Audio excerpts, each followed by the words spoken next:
Commander Lisa Martinez was drinking her morning coffee when the alarm started screaming across the space station. New Horizon, the red lights flashed and everyone ran to their stations. Lisa put down her cup and walked quickly to the command center. Her heart was beating fast, but she kept her face calm. The main screen showed something that made everyone stop talking. Massive ships hung in space near Earth. They were beautiful and terrible at the same time. The ships looked like they were made of silver and light. They were bigger than anything humans had ever built. Some were as long as cities. Others looked like floating crystals that caught starlight and threw it back in rainbow colors. Communications. Officer Betty Walsh turned to Lisa. With wide eyes, the aliens were trying to talk to them. They were sending signals on every frequency humans used for space communication. Betty had never seen anything like it. The signals were complex, but somehow her equipment could understand them. Lisa took a deep breath and walked to the communication station. She had trained for this moment. Her whole life, every space officer learned first contact protocols, but no training could prepare someone for the real thing. Her hands shook slightly as she activated the main communication. The screen flickered and then showed something incredible. A face appeared that looked almost human but not quite. The being had pale skin that seemed to glow slightly. Her ears were longer and pointed. Her eyes were larger than human eyes, and they were a deep purple color. Her hair was white like starlight, and it moved as if it was floating in water. The alien woman smiled, and when she spoke, her voice was like music. Lisa could understand every word. Even though she knew the alien was not speaking English, somehow the words appeared in her mind as clear thoughts. I am Velnara, of the Zelani Confederation. Please do not be afraid. We come in peace and friendship. Your world is beautiful, and your people show great promise. We have been watching your progress with much interest. Lisa found her voice and spoke carefully into the microphone. I am Commander Lisa Martinez of the United Earth Space Command. Welcome to our solar system. We are honored by your visit. May I ask why you have come to Earth? Velnara nodded gracefully. Your world sits at the crossing of several hyperspace routes. These routes are like highways through space that allow faster travel between star systems. Unfortunately, your location makes Earth valuable to species that are not as peaceful as we are. Lisa felt a cold fear in her stomach. What do you mean by not peaceful? 3 hostile fleets are moving toward your system. The Krek swarm sees your world as a perfect breeding ground for their hive colonies. The Nexari Collective wants to harvest your planet's resources and add your people to their cybernetic network. The Thuran Empire believes humans would make excellent slaves for their war machine. The command center went very quiet. Everyone was listening to every word. Lisa swallowed hard and asked, "How long do we have?" Velnara looked sad. The fastest of the 3 fleets will arrive in approximately 6 of your months. The others will follow within a year. Each fleet alone could destroy your current military forces. We estimate they have at least 1,000 times more firepower than your entire planet. Betty Walsh made a small, scared sound. Other officers whispered to each other. Lisa raised her hand for silence. How do you know about these threats? We have been fighting these same enemies for over 200 years. They attack younger civilizations that cannot defend themselves. We are part of the Galactic Preservation Compact, an alliance of peaceful species that protects developing worlds from such threats. Lisa felt a small spark of hope. Does this mean you will help us? Velnara smiled again. Yes, we offer Earth full protection under the compact. We will establish orbital defense platforms around your world and station our fleet here permanently. Our shields and weapons are far superior to anything the hostile species possess. We can keep your people safe. Admiral Kate Sullivan had been listening from Earth through the quantum communication link. Her image appeared on a side screen. Lisa Admiral Sullivan was known throughout the Space Command as one of the smartest military minds humanity had ever produced. She was also known for asking hard questions. Admiral Sullivan looked directly at Velnara. We appreciate your offer, but I need to understand what this protection would require from humanity. Nara looked pleased by the question. Most species are simply grateful for our help. You would need to stand down your military forces and allow our peacekeepers to take over all defense responsibilities. Your ships would be converted to civilian use, and your weapons programs would be discontinued.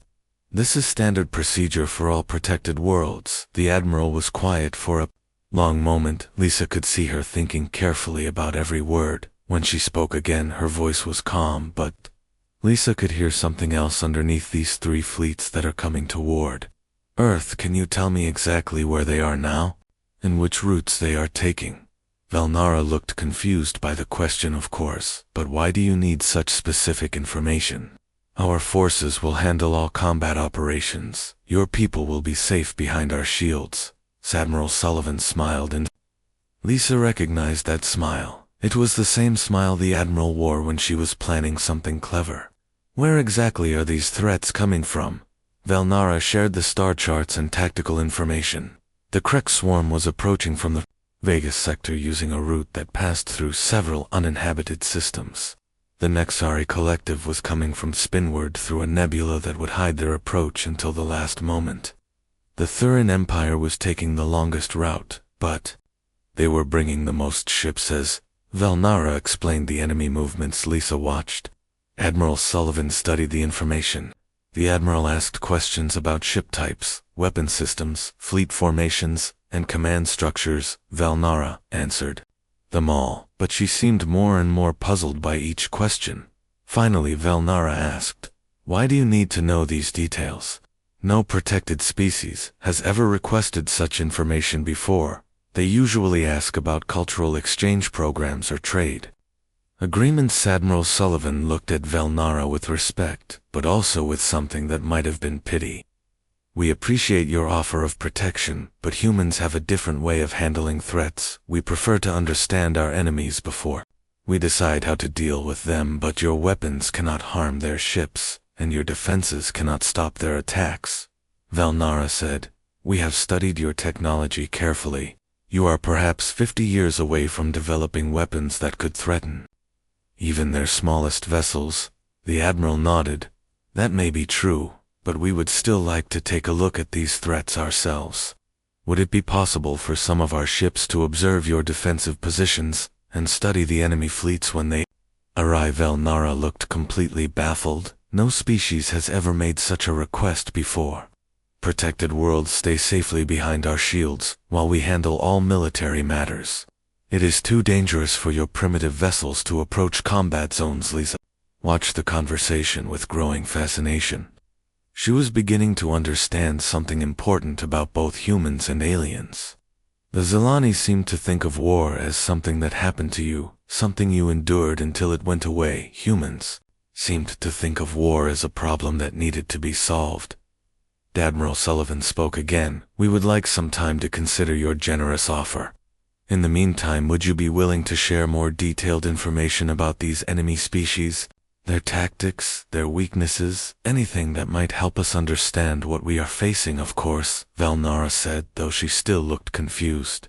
"We will provide you with everything we know, but please understand that time is limited. The first fleet will arrive in 6 months, and preparation of our defenses will take at least 4 months. "Thank you, Admiral," Sullivan said. "We will have an answer for you soon.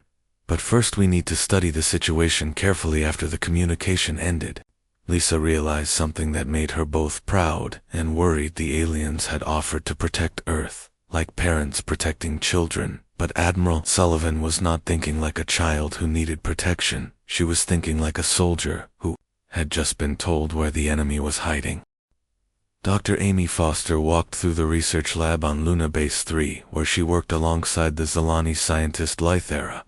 The alien woman was teaching Amy about the 3 enemy species that were heading toward Earth. Amy had studied biology her whole life, but learning about alien life forms was like discovering that everything she knew was just the beginning of a much larger story. Lythera was different from Valnara, where the diplomat was formal and careful. Lythera was excited about sharing knowledge. She loved to explain things and ask questions about human biology. Amy found her easy to work with, even though some of her ideas about life were very strange. "The Kreks are not truly individual beings," Lythera explained as she showed Amy holographic images of the insect-like aliens. They are more like cells in a giant organism. Each ship in their swarm shares thoughts and memories through biological connections. The Queen ships control thousands of smaller vessels, Zami studied the images carefully. The Kreks looked like giant beetles with 6 legs and 4 arms. Their ships were grown rather than built, and they pulsed with organic light. Amy could see that the vessels had what looked like nervous systems running through their hulls. How do they make decisions? Amy asked. Do the queens decide? Everything Lythera nodded. The queens are the brain of each swarm section. If a queen dies, the ships under her control become confused and lost, but the queens stay hidden in the center of the swarm, protected by layers of warrior ships. We have never been able to reach them in battle. Emmy made notes about this information. Something about it seemed important, but she could not figure out what the Nexari collective was. Even stranger, they had once been organic beings like humans, but they had replaced their bodies with machines over thousands of years. They upload their minds into computer networks. Lythera said, each Nexari ship is connected to all the others through quantum links. They share processing power and can coordinate perfectly in battle. When one ship learns something, they all learn it instantly. Amy frowned at the tactical implications. That sounds almost impossible to fight. How do you battle an enemy that knows everything all of their ships know? We focus on defensive formations and try to outlast them. Lythera replied. The Nexari have one weakness though. Their network connections require enormous amounts of power. If they fight for too long, their ships begin to shut down non-essential systems to maintain the network. The Thuran Empire was the most familiar to Amy, because they were still fully organic. They looked somewhat like humans, but larger, and with gray skin and no hair. They had built their civilization around the idea that might makes right, and they had been conquering other species for over 1,000 years. The Thuran fight like your ancient human armies, Lythera explained. They have strict chains of command and follow orders without question. Their supreme commander controls all fleet operations from a massive flagship. If something happens to the command ship, the rest of the fleet becomes disorganized. Dami spent hours studying the information and asking questions. What troubled her most was not how powerful these enemies were, but how predictable they seemed to be. According to Lythera, the 3 species had been using the same attack patterns for decades. They always approached in the same formations and used the same tactical doctrines. Meanwhile, General Nina Brooks was busy turning Admiral Sullivan ideas into reality at military bases around Earth and on colonies throughout the solar system. Human forces were mobilizing. Brooks had been skeptical. When she first heard about the alien offer of protection, something about it did not sit right with her. Zelani seemed to think that being protected meant being helpless. Brooks had spent 30 years in the military, and she knew that the best defense was often a good offense. She also knew that humans had advantages that advanced aliens might not expect. Captain Maria Santos reported to Brooks from the battleship Defiance. Santos had been observing Zelani defensive positions around the outer planets. She had some interesting observations too. Sure, General, their tactics are very conservative, Santos said over the secure communication link. They build massive shield walls and wait for enemies to attack them. They never scout aggressively, and they rarely take offensive action, even when they have clear advantages. Brooks nodded. This matched what she had been thinking. The Zelani were powerful, but they fought like people who had been playing defense for so long they had forgotten how to attack. What else did you notice there? Technology is impressive, but they use it in predictable ways, Santos continued.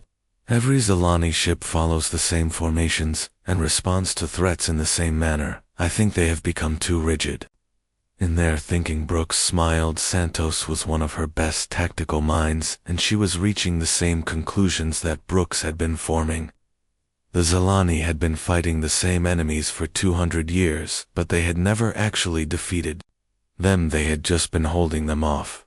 Dr. Foster called Brooks with some disturbing news. The 3 enemy species were not just randomly attacking Earth. They had been coordinating their assault for months, and they were planning to arrive almost simultaneously. This was not going to be 3 separate battles, but one massive combined Assault Brooks felt a cold certainty in her stomach. The Zilani had been fighting these species individually for centuries, but they had never faced all three. Working together, no wonder they wanted to hide behind shields and wait for the storm to pass.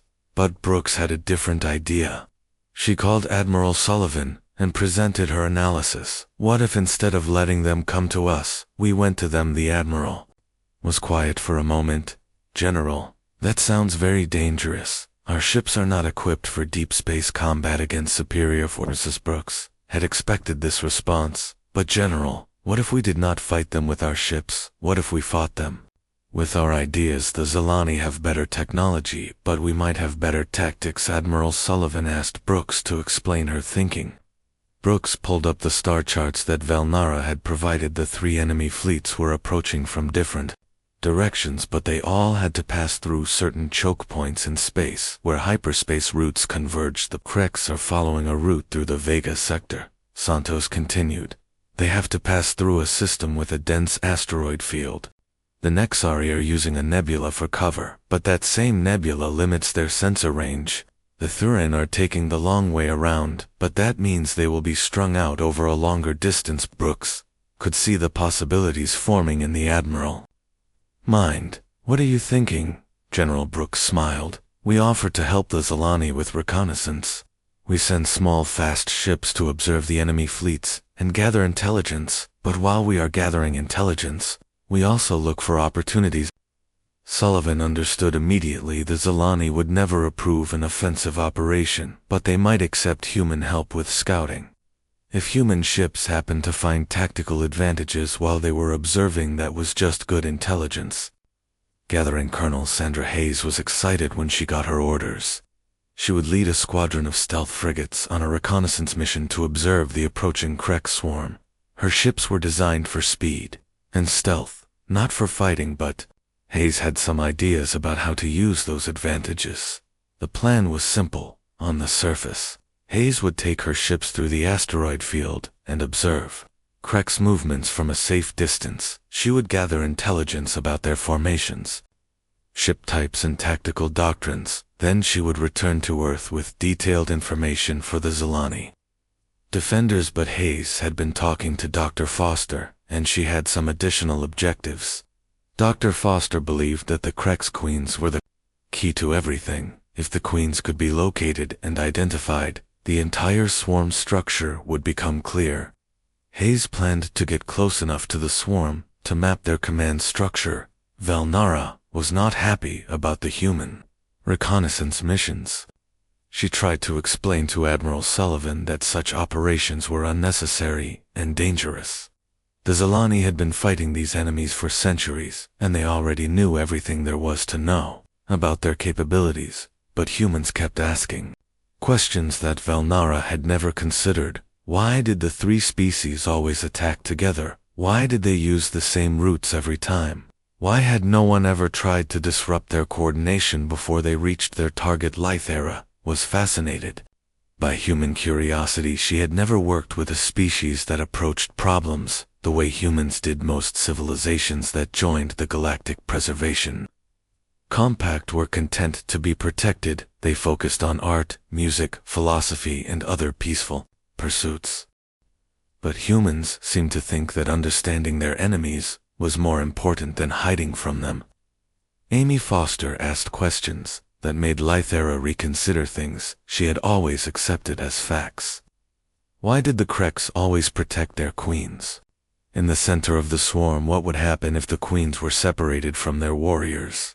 How did the Nexari network actually function when it was under stress? Your Foster made a discovery that changed everything.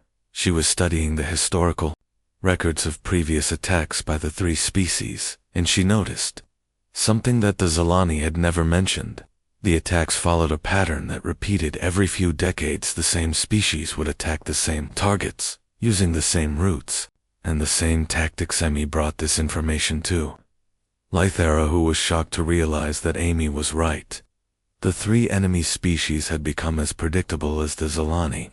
They had been fighting the same war for so long that neither side was really trying to win anymore. They were just going through the motions. This gave Amy an idea.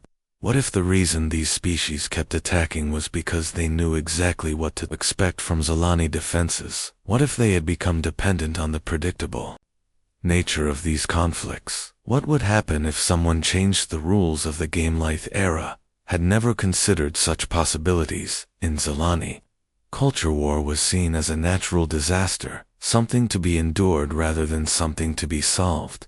But humans seemed to approach war as a problem that could be analyzed, understood, and ultimately defeated. As the weeks passed, Valnara noticed that human military activity was increasing rather than decreasing. Ships were being moved forward. Positions, weapons were being tested, and new tactical doctrines were being developed. This was the opposite of what usually happened when the compact offered protection. When Valnara asked Admiral Sullivan about this, the Admiral explained that humans wanted to be prepared to assist Zilani forces in any way possible. But Valnara suspected that humans were preparing for something very different from what the Zilani had in mind. The truth was that Admiral Sullivan and her team had reached a conclusion that would have shocked the Zilani. The three enemy species were not unstoppable forces of nature.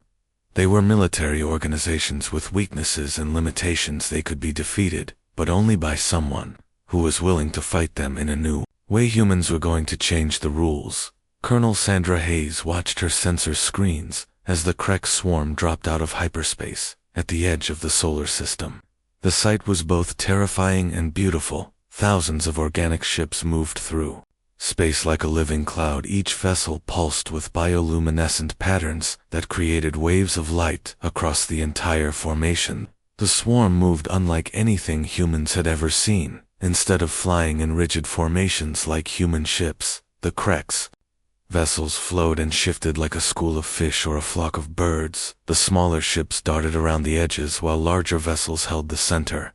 The whole mass seemed to breathe as it moved toward Earth. Hayes commanded a squadron of 6 stealth frigates hidden in the asteroid belt between Mars and Jupiter. Her ships were equipped with the latest Zilani sensors, but she had positioned them carefully to avoid detection.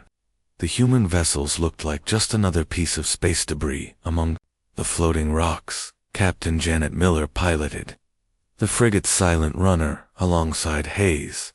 Her job was to map the swarm structure and identify command patterns. Miller had been studying the Kreks for weeks, and she thought she understood how their collective mind worked, but seeing them in action was different from reading reports. The swarm is organizing into attack clusters, Miller reported over the secure channel. Each cluster has about 50 ships, with one large vessel in the center. The large ships are staying in the protected core of the formation. Hayes studied the formation carefully. Dr. Foster had been right about the Queen ships. The largest vessels were indeed hiding in the center of the swarm, surrounded by layers of warrior craft. But Hayes noticed something that the Zilani reports had never mentioned. The Queens were not just hiding, they were actively controlling their sections of the swarm. Look at the light patterns, Hayes said to her crew. The pulses of bioluminescent light were not random, they were coordinated signals flowing from the center ships to the outer edges, like a nervous system, sending commands to muscles. Lieutenant Carol Price was monitoring communications, and she made an important discovery. The light patterns correspond to radio frequencies. The Queens are sending constant control signals to their warriors. If those signals were interrupted, Hayes smiled grimly. If those signals were interrupted, the warriors would lose coordination. The Queens were not just the brains of the swarm, they were also the communication hubs. Without them, the individual ships would be like soldiers without radios. Meanwhile, Valnara was preparing her defenses according to standard Zilani doctrine. Her fleet had taken position in a defensive shell around Earth. The ships formed overlapping shield barriers that could protect the planet from any known weapon. The Zilani had perfected this defensive formation over centuries of warfare, but Admiral Sullivan was not satisfied with hiding behind shields. She wanted to understand exactly what they were facing. Sullivan had convinced Valnara to allow human observers to study the battle from protected positions. Human ships would stay safely behind Zilani shields while their sensors gathered data. Captain Maria Santos commanded the battleship Defiance, From a position near the moon, her ship was equipped with both human and Zilani sensors, and she was recording everything about the approaching swarm. Santos had been thinking about Dr. Foster research, and she had some theories about Krek's behavior. The swarm is not moving randomly. Santos reported to Admiral Sullivan, they are probing our defenses looking for weak points, but they are doing it in a very methodical way. It is like they are following a script. Admiral Sullivan understood what Santos meant. The Kreks had fought the Zilani so many times that they knew exactly what to expect. They were going through their standard attack pattern, because it had always worked before. Amy Foster was working frantically in her lab, analyzing the data that Hayes and Santos were sending back. Everything she learned confirmed her theories about the three enemy species they had been fighting. The same war for so long that they had stopped adapting to new situations. The Kreks always probed the same way. Foster reported to General Brooks. They send small groups to test shield strength, then pull back and reorganize. They never vary their approach, because they have never needed to. The Zilani always respond the same way. General Brooks was coordinating human forces from the command center on Luna Base. She had been planning for this moment for months, and now she was ready to test her theories. About asymmetric warfare, the key was to make the aliens fight a battle they had never fought before. The Krek swarms settled into a siege formation around the Zilani defenses. Just as the historical records predicted, they began sending small attack groups against the shield barriers. The attacks were not meant to break through. They were meant to gather information about shield strength and weapon placement. Nara responded exactly as Zilani doctrine required. She reinforced the weakest shield sections and rotated her ships to distribute the load evenly. Her formation was perfect, and her shields were holding easily. The battle was proceeding exactly as it had hundreds of times before, but Colonel Hayes was not interested in watching a repeat of old battles. She had positioned her ships for a different purpose. While the main swarm was focused on the Zilani defenses, Hayes was studying the Queen ships in the center of the formation. I can see 12 major Queen ships, Hayes reported, each one controlling between 40 and 60 warrior vessels.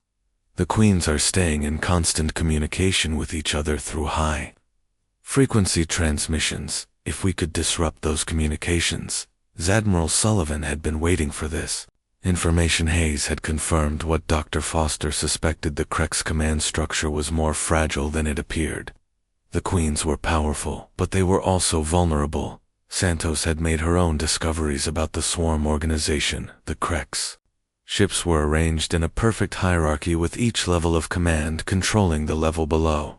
But this meant that removing key ships would cause cascading failures throughout the formation. General Brooks was ready to test human tactics against alien enemies. She contacted Admiral Sullivan with a proposal. What if we offered to help the Zilani with reconnaissance while the siege is ongoing?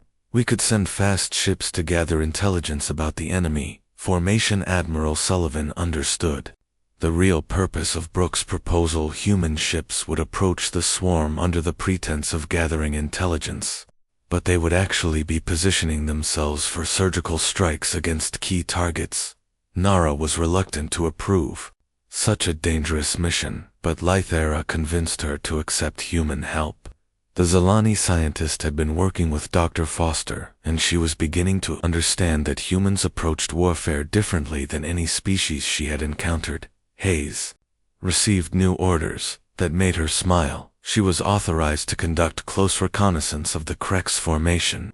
Her mission was officially to gather intelligence, but her real objective was to identify specific Queen ships and their control networks.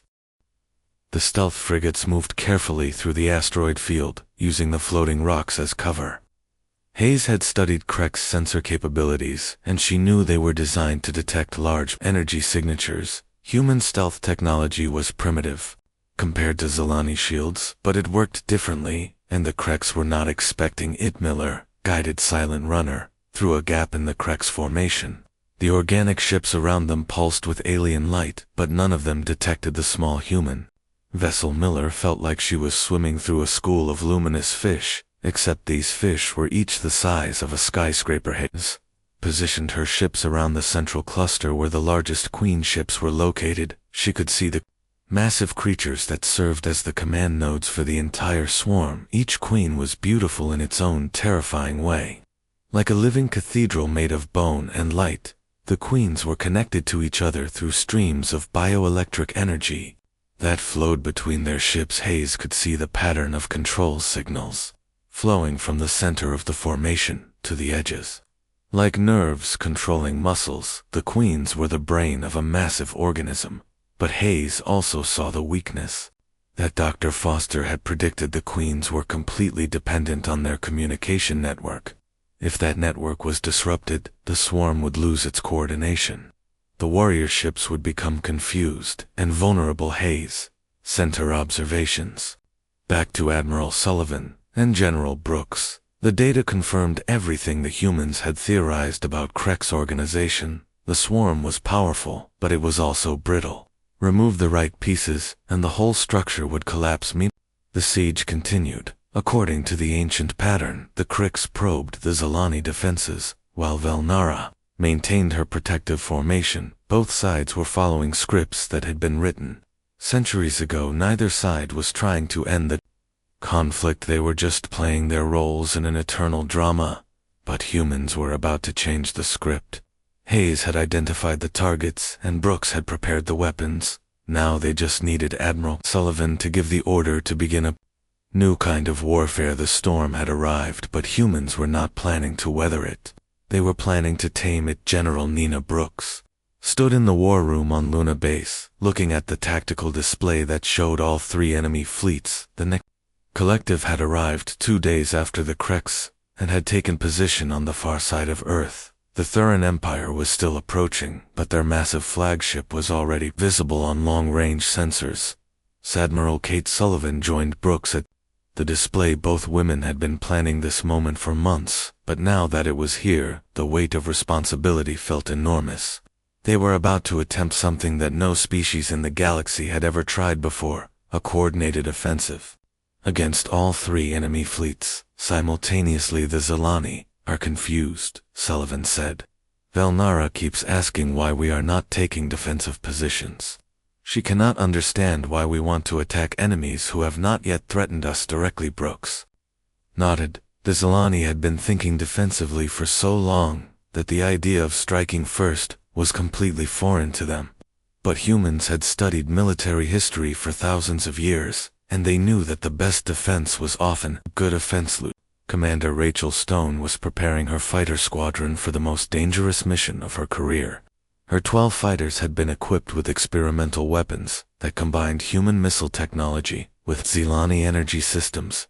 Each fighter carried enough firepower to destroy a ship 10 times its size, but they would have to get very close to their target. Stone studied the holographic display of the Kreks formation that Colonel Hayes had provided. The Queen's ships were arranged in a spiral pattern at the center of the swarm. Each queen controlled a specific section of the formation, and they were all connected through bio-electric communication networks. The plan was elegant in its simplicity. Stone fighters would use their speed and small size to penetrate the swarm formation. They would target the 12 primary queen ships, simultaneously destroying them all within a few seconds. If the plan worked, the entire swarm would lose coordination and collapse into chaos. Maria Santos was coordinating a different kind of attack against the Nexari collective. Her task force included both human and Zilani ships working together in a way that neither species had attempted before. The humans would provide electronic warfare capabilities, while the Zilani would provide shield protection and heavy weapons. Santos had been studying Nexari network architecture with Dr. Forster. Helped. The Nexari ships were all connected through quantum communication links that allowed them to share processing power and coordinate perfectly, but this same network was also their greatest weakness. The Nexari network requires enormous bandwidth to function. Santos explained to her mixed crew of human and Zilani officers, if we can overload their communication channels with false data, we can crash their entire system. It would be like giving their fleet a massive computer virus. The Zilani officers looked skeptical, but Santos had tested her theories on captured Nexari communication. Equipment: the aliens had never encountered human computer viruses before, and their systems had no defenses against this type of attack. Colonel Sandra Hayes had the most dangerous mission of all. She was leading a stealth attack against the Empire flagship, where their supreme commander was coordinating all three Allied fleets. The Thurin had rigid military hierarchy, and if their command structure was disrupted, their entire fleet would become paralyzed. Hayes had studied Thurin military doctrine, and she understood their weaknesses. The Thurin followed orders without question, and they never took initiative without specific commands from their superiors. If the Supreme Commander was eliminated, the entire fleet would wait for new orders that would never come. But reaching the Thurin flagship would require Hayes to fly through the heaviest defenses in the galaxy. The massive ship was surrounded by escort vessels and protected by overlapping shield barriers. Hayes would have only one chance to succeed. Velnara was horrified when Admiral Sullivan explained the human plan. The idea of attacking all three fleets simultaneously violated every principle of Zilani military doctrine. It was reckless, dangerous, and completely insane, but Ira supported the human approach. She had been working with Dr. Foster for months, and she had come to understand that humans thought about problems differently than Zilani. The humans were not trying to survive the battle, they were trying to win. People have been fighting these same enemies for 2 centuries, Ira said to Velnara, but you have never actually defeated them. You have just been holding them off, waiting for them to go away, but they always come back, because you never give them a reason to stop. Velnara struggled with this concept. The Zilani believed that war was a natural disaster, like a storm that had to be endured. But humans seemed to think that war was a problem that could be solved permanently. Admiral Sullivan made the final decision. She authorized all 3 missions to begin simultaneously. Human forces would strike at the heart of each enemy fleet, while Zilani ships provided support and cover. It was the most ambitious military operation in Galactic history. Stone launched her fighters from the carrier. New Dawn, the small ships, accelerated rapidly, using their advanced engines to reach attack speed in seconds. Stone felt the familiar weight of acceleration pressing her into her seat. As her fighter shot toward the Krex swarm, her squadron flew in a tight formation that looked like a single larger ship on enemy sensors. The Krex warrior ships moved to intercept, but they were too slow and too predictable. Stone fighters used their superior maneuverability to slip between the defensive formations. We are approaching the central cluster, Stone reported over the communication channel. The Queen's ships are exactly where Hayes said they would be. All fighters prepare for simultaneous attack. Stone could see the massive Queen's ships ahead of her. Each one was beautiful and terrifying, like a living work of art that could destroy planets. The bioelectric patterns flowing between them created a web of light that connected the entire swarm. On my mark, Stone said. 3-1. Execute. 12 fighters fired their weapons at exactly the same moment. Missiles streaked toward their targets while energy beams lit up space like artificial lightning. Each weapon was designed to penetrate organic armor and disrupt bioelectric systems. The Queen's ships died in brilliant flashes of light. As their bioelectric networks collapsed, the entire swarm began to lose coordination. Warrior ships that had moved like a single organism suddenly became confused and scattered. The perfect formation dissolved into chaos. Santos was executing her own attack against the Nexari collective. Her ships had approached the alien fleet under the pretense of attempting communication, but instead of talking, Santos had been flooding their network with malicious data packets designed to overload their quantum communication systems. The virus is working, Santos reported. The Nexari ships are beginning to isolate themselves from the network to prevent contamination. But that means they are losing their coordination advantage. Lani ships moved in to engage the isolated vessels. While the aliens tried to restore their network connections, they were vulnerable to conventional attack. The perfect cyber warfare coordination that had made them unbeatable was turned against them. Hayes was deep in enemy territory, flying her stealth ship through the Thurin fleet toward Their massive flagship, the Thurin ships, were arranged in perfect military formation, but Hayes had found a gap in their sensor coverage that allowed her to approach undetected. The flagship was enormous, larger than any ship humans had ever built. It was like a floating city with weapons that could destroy moons. Hayes knew she would have only seconds to complete her mission before the Thurin defenses reacted. Hayes activated her most powerful weapon, a fusion torpedo designed to penetrate the heaviest armor. The torpedo streaked toward the flagship bridge, where the Thorin Supreme Commander was coordinating the entire Allied fleet. The explosion lit up space like a small star. The Thorin flagship bridge was vaporized, along with the Supreme Commander and his entire staff. Without their central command, the Thurin fleet immediately stopped moving and began requesting new orders that would never come. All 3 missions had succeeded simultaneously. The Krex swarm was scattered and leaderless. The Nexari network was crashed, and their ships were isolated. The Thurin fleet was paralyzed, without their command structure. Velnara watched in amazement as 3 fleets that had terrorized the galaxy for centuries were defeated in a matter of hours. What the Zilani had never accomplished in 200 years of warfare, humans had achieved in a single coordinated strike.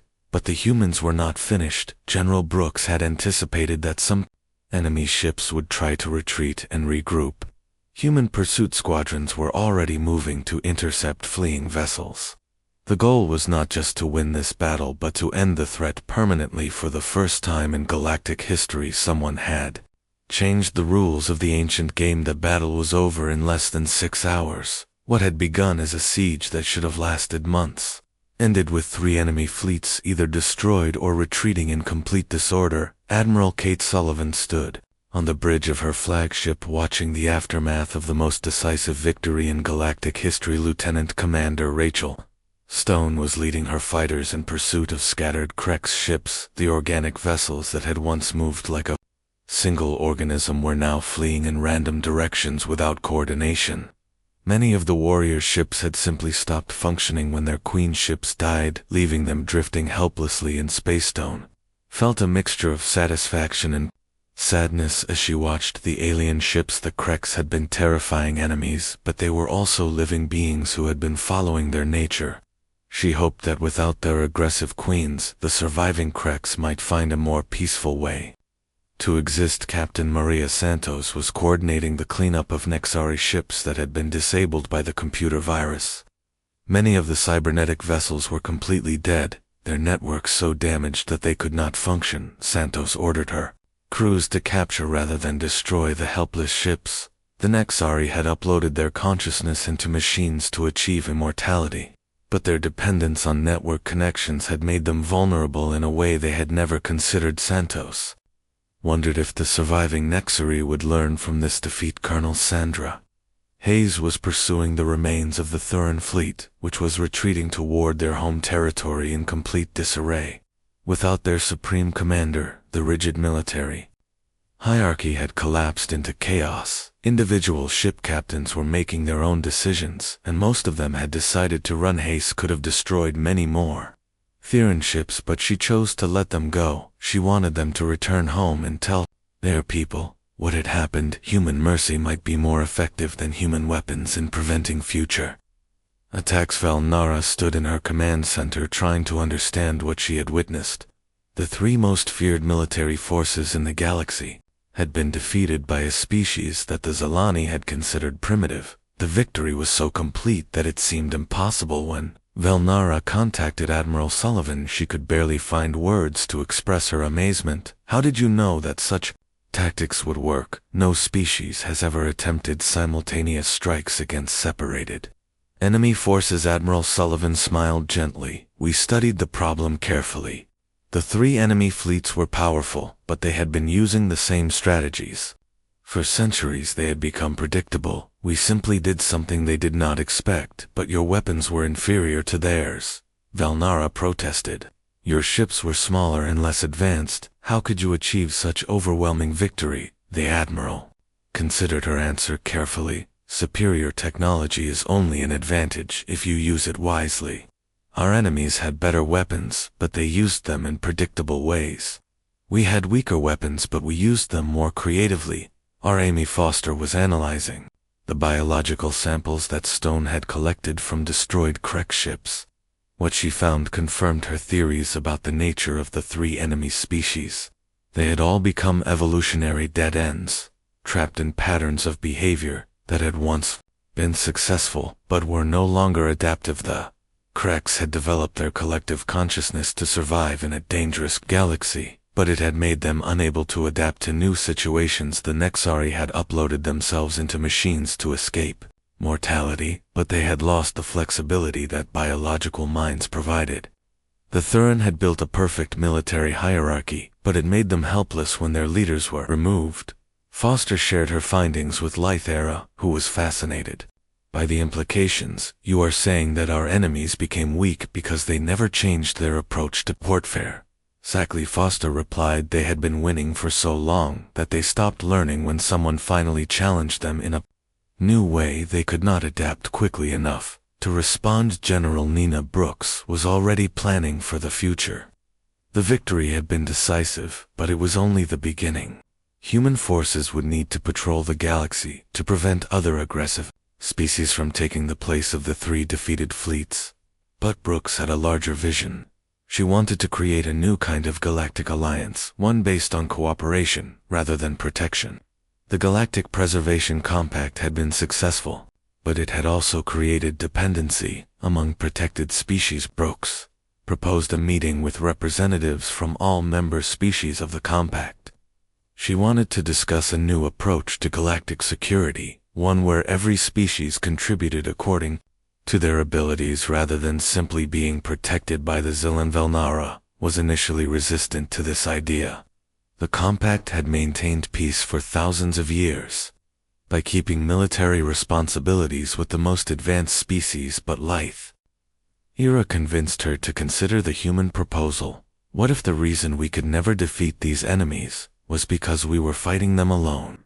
Lythera suggested, what if we had combined Zilani technology with human tactics and the unique abilities of other species from the beginning? The meeting was held on Earth in the same room where humans had first been offered protection. Admiral Sullivan presented the human vision for a new galactic alliance. Every species would contribute their strongest capabilities to the common defense. The Zilani would provide advanced technology and manufacturing. The humans would provide tactical innovation and strategic planning. Other species would contribute their own unique strengths. The alliance would be based on partnership rather than protection. Many species were interested in this new approach. They had grown tired of being dependent on Zilani protection and wanted to take more active roles in their own defense. The victory over the three enemy fleets had proven that conventional military wisdom could be challenged successfully. Velnara struggled with the idea of giving up Zilani military dominance, but she could not argue with the results. Admiral Sullivan had accomplished in hours what the Zilani had failed to achieve in centuries. The human approach to warfare was clearly superior. The new alliance was formed with Earth as one of the founding members.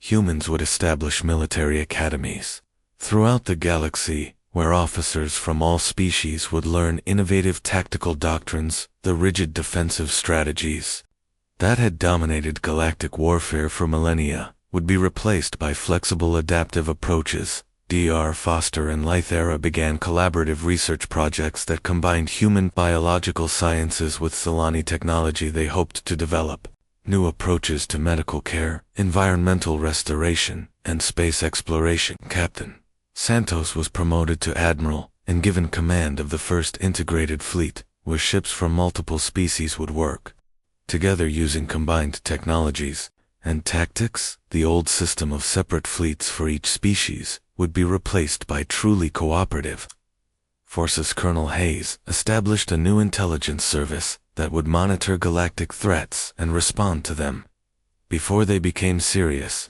problems. The reactive approach of waiting for enemies to attack would be replaced by proactive monitoring and intervention. Lieutenant Commander Stone became an instructor at the new Tactical Academy, where she taught pilots from dozens of species how to think creatively about combat problems. Her students learned that the best weapon was often an unexpected idea rather than advanced technology. Admiral Sullivan was offered leadership of the entire Galactic Alliance, but she declined. She preferred to remain with human forces while advising the Alliance leadership. Her greatest contribution had been proving that innovation was more valuable than tradition. Nara eventually embraced the new alliance and became one of its strongest advocates. She realized that the Zilani had been limiting themselves by always taking the same approach to problems. Working with humans had taught her that there were always new ways to solve old challenges. The three enemy species that had terrorized the galaxy for centuries were gone. The Krex survivors had formed peaceful colonies where they developed art and philosophy instead of warfare. The Nexari had begun downloading themselves back into biological bodies to regain the flexibility they had lost. The Thorin had overthrown their military government and established a democracy. The galaxy was more peaceful than it had been for thousands of years, but it was also more prepared for new threats.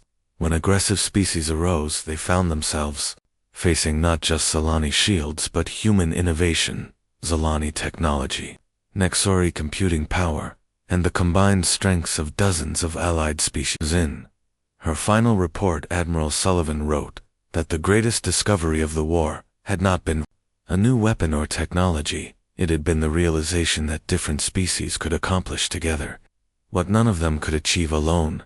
The galaxy had learned that when you face an impossible threat, the best response is not to hide from it but to find a new way to fight it. And sometimes the newest species in the Alliance might have the oldest solution in the galaxy.